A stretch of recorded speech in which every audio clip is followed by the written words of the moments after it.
Aset merupakan elemen yang penting dalam sebuah perusahaan.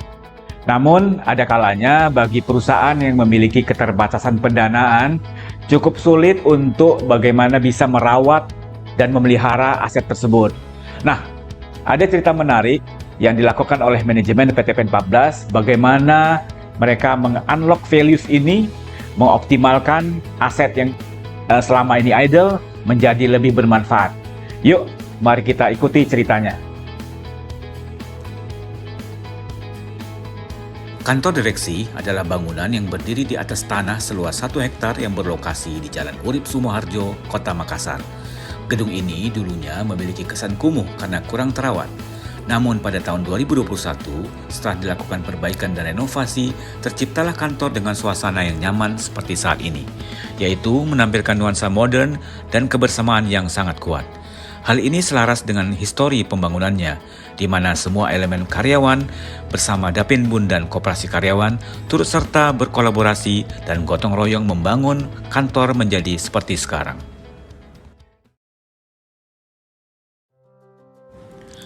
Cafe Melos merupakan aset eks gedung sekretariat perusahaan seluas 199 meter persegi yang terletak di Jalan Urip Sumoharjo, Kota Makassar, yang merupakan jalan protokol dan sangat strategis. Aset ini dulunya terlihat kumuh dan tidak terawat, dikarenakan kondisi keuangan perusahaan yang tidak memungkinkan untuk melakukan renovasi seluruh gedung secara bersamaan. Namun demikian, manajemen melihat kondisi ini sebagai peluang dan berpotensi besar untuk dikembangkan menjadi lokasi bisnis. Akhirnya pada tahun 2022, dilakukanlah kerjasama sewa dengan pihak pengelola Cafe Melos. Intuisi manajemen ternyata benar. Aset tersebut hingga sekarang menjadi tempat yang nyaman dan kekinian karena ada live musiknya. Cafe ini terus ramai pengunjungnya serta menjadi tempat anak-anak muda untuk bersantai maupun berdiskusi dalam menggali ide-ide kreatif.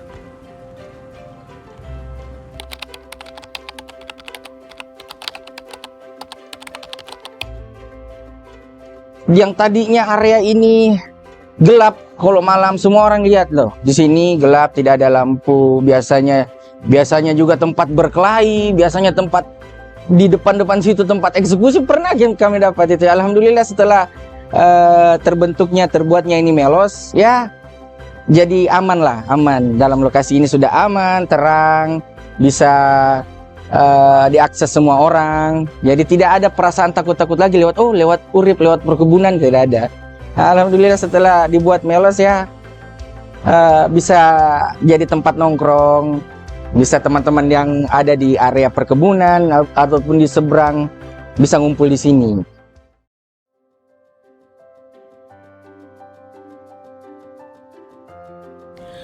Cafe Nine Way dulunya adalah aset bangunan seluas 200 meter persegi yang terletak di Jalan Bamba Puang, Kota Makassar. Aset ini dulunya merupakan bangunan rumah milik ex-PT PN 28 yang tidak terpakai selama kurang lebih 23 tahun. Hal ini cukup ironis mengingat aset tersebut berada di tengah kota dan memiliki potensi yang besar. Setelah melalui proses pencarian mitra dan negosiasi yang panjang, kini bangunan berubah fungsi menjadi sebuah kafe. Cafe Nine Way berdiri tahun 2023, bernuansa industrial, perpaduan dari warung kopi dan kafe, membuat tempat ini menjadi langganan berkumpulnya berbagai komunitas maupun pecinta sepak bola.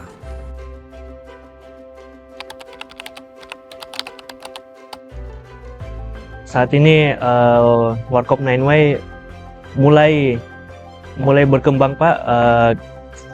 Kami juga membuka kolaborasi dengan beberapa brand lain karena kita ingin tumbuh bersama, berprogres bersama di tempat ini, Pak. Dan kami mulai melakukan program-program kerjasama seperti bazar, terus kami adakan juga nobar untuk menarik pengunjung ke tempat kami, Pak. Warung kopi Dr. Kopi adalah aset seluas 115 meter persegi yang terletak di Jalan Pengayoman, Kota Makassar, dekat dengan berbagai pusat perbelanjaan. Aset ini dulunya merupakan aset toko daging milik PT Bina Mulia Ternak yang beberapa tahun tidak dimanfaatkan. Melihat aset tersebut yang non-aktif, membuat beberapa mitra tertarik untuk melakukan kerjasama. Hal ini tentunya direspons dengan cepat oleh pihak manajemen. Tak berlangsung lama, aset tersebut berhasil dikerjasamakan.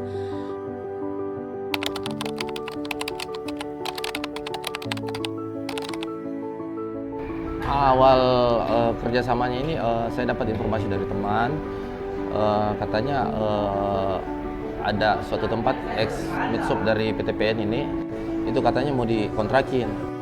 Dulu teman kan sempat kerjasama juga dengan ex midshop PTPN ini. Kemudian saya cari tahu ke sini. Jadi di sini di daerah sini memang masih sepi kemarin.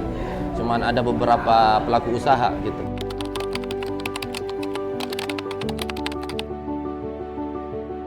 Secara administrasi, kemudian atau kontrak nggak ada masalah, dan kami juga deal dengan nilai kontrak yang ditawarkan daripada PTPN itu sesuai dengan apa yang kami inginkan juga, dan jadi tidak bertepuk sebelah tangan, nilainya pas apa semua gitu. Pada tahun 2016, aset Jalan Pengayoman menjadi warung kopi Dokter Kopi, dan hingga kini terus ramai pengunjungnya mulai dari siang hingga malam hari.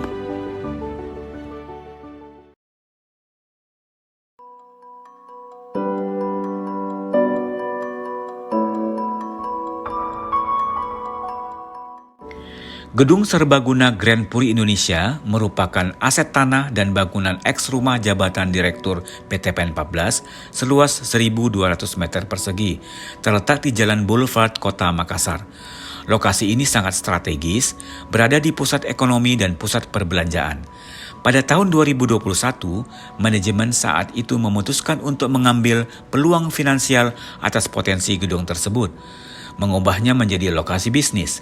Sebuah kemauan bertemu kesempatan, maka manajemen menjalin kerjasama dengan mitra sebuah perusahaan real estate terkemuka di Kota Makassar. Mitra ini berminat dalam melakukan kerjasama pola bangun guna serah yang rencananya digunakan sebagai gedung serbaguna dan kafe. Saat ini gedung tersebut sedang dalam tahap finishing dan segera dioperasikan pada akhir tahun 2023.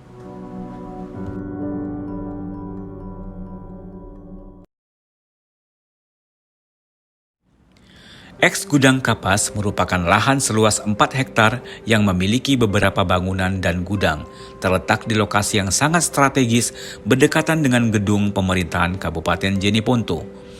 Aset ini dulunya bekas proyek pabrik kapas dan idle dalam waktu yang cukup lama. Potensi yang dimiliki aset ini membuat manajemen terus mengupayakan mencari mitra yang berminat. Upaya gigih akhirnya berbuah manis. Kurang lebih setidaknya ada 5 mitra yang telah melakukan kerjasama di aset tersebut sejak tahun 2021 hingga saat ini. Kini eks Gudang Kapas Jeneponto menjadi pusat kuliner kekinian dengan harga yang terjangkau. Rencana berikutnya, aset tersebut juga terus dalam tahap pengembangan menjadi pusat olahraga, di mana saat ini sedang dibangun mini soccer pertama di Kabupaten Jeneponto. Aset yang dulunya terbengkalai kini berubah menjadi tempat perputaran ekonomi sekaligus sentra hiburan baru bagi masyarakat Jeneponto.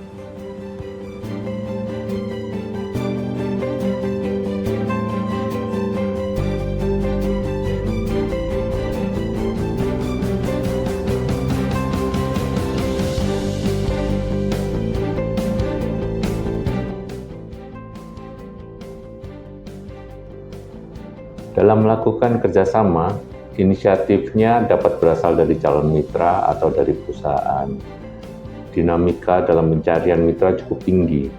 Hal ini dikarenakan adanya perubahan tren, selera, gaya hidup dari masyarakat, dan adanya perubahan situasi global. Seperti di saat pandemi yang lalu, yang mana perekonomian global sangat terdampak. Hal ini juga membuat minat calon mitra untuk bekerja sama menurun, serta mitra yang existing yang telah bekerja sama dengan kami cenderung untuk mengajukan penghentian kerjasama.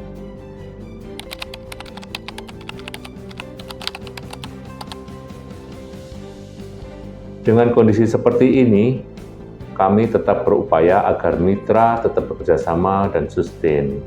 Upaya yang kami lakukan antara lain dengan menyesuaikan skema perjanjian dan memberi kelonggaran kepada mitra. Kelonggaran ini dalam hal kompensasi dan jangka waktu, tentunya yang tidak bertentangan dengan peraturan perusahaan. Selain itu, untuk menjaga kerjasama dengan mitra, kami turut serta dalam mempromosikan usaha mereka. Promosi ini kami lakukan melalui media cetak dan media sosial perusahaan yang kita punyai. Pencapaian kinerja yang dilakukan oleh manajemen tentu tidak lepas dari andil SDM yang berkompeten. Namun, aktivitas di bidang optimalisasi aset memiliki keunikan tersendiri. Setidaknya ada 3 skill yang harus dimiliki oleh personil yang bekerja di bidang ini. Pertama adalah skill analisa, yaitu mampu membuat kajian yang menguji kelayakan sebuah rencana kerjasama aset. Kedua adalah skill komunikasi, yaitu kemampuan untuk menjalin jejaring yang seluas-luasnya. Ketiga adalah skill negosiasi, yaitu kemampuan untuk dapat meyakinkan calon mitra dengan tujuan memberikan nilai tambah yang optimal bagi perusahaan.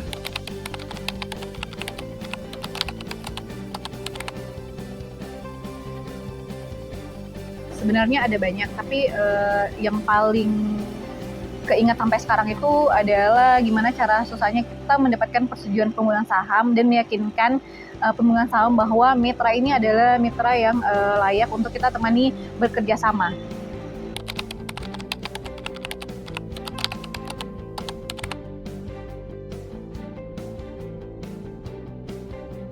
Selain semangat karena kita memberikan nilai tambah bagi perusahaan, juga ada kebanggaan bagi kita tim optimalisasi aset bisa melihat aset-aset PTPN 14 itu menjadi berdaya guna dan tidak terlantar.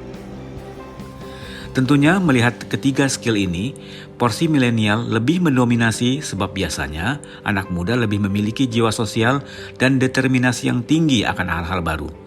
Dan kenyataannya, inilah yang terjadi di PTPN 14.